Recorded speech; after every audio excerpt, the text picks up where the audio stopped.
Current స్తంభాలు ఖాళీగా కనబడితే పాపముల్లా వైఫై తీగలని కేబుల్ వైర్లని టెలిఫోన్ తీగలని అదని ఇదని అడ్డమైన తీగలన్నీ కట్టి స్తంభాలు లెక్కనే ఉంచారు. ఊర్ల పొంటి తక్కువ గాని పట్నంలో అయితే ఏడ చూసినా గుట్టలు గుట్టలే కానొస్తుంటాయి.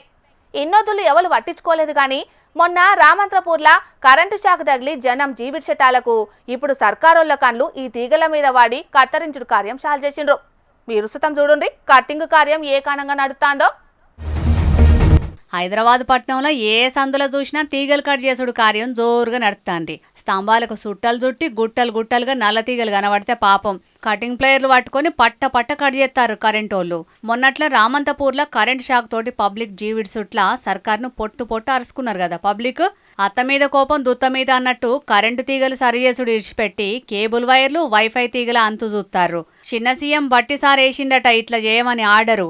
ఇక పెద్ద సారే చెప్పంగా కరెంటు లూకుంటారా? రప్ప దెంపుతూనే ఉన్నారు తీగలు. బొచ్చడు కటింగులు జరిగినాయట. ఇప్పటికే ఇంటర్నెట్ సేవలు అందించే కంపెనీలకు లక్షల మీదనే అందినాయట ఫిర్యాదులు. ఊరుమురిమి మంగళ మీద పడ్డట్టే అయింది పబ్లిక్. ఇంటర్నెట్ కేబుల్ ఛానళ్లు బంద్ అయ్యేటాళ్లకు నెత్తినోరు కొట్టుకుంటున్నారు.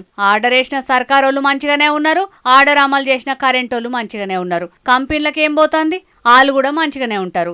ఎటు తిరిగి నడమ పైసలు కట్టి సేవలు పొందుతున్న జనాలాగమైపోతారు పాపం. అందుకే ఈగురం లేని పని ముంగటేసుకున్నారని సర్కార్ను పొట్టు అరుచుకుంటున్నారు.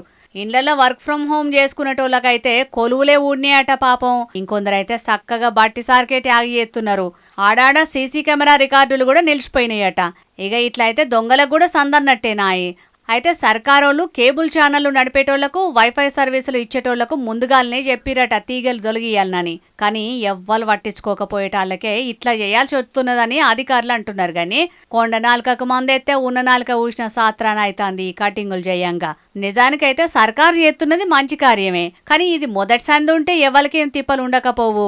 ఆగా మేఘాల మీద మొదలు పెట్టేటాళ్లకు అందరూ నారాజయ్యే కాడికి వచ్చింది కథ.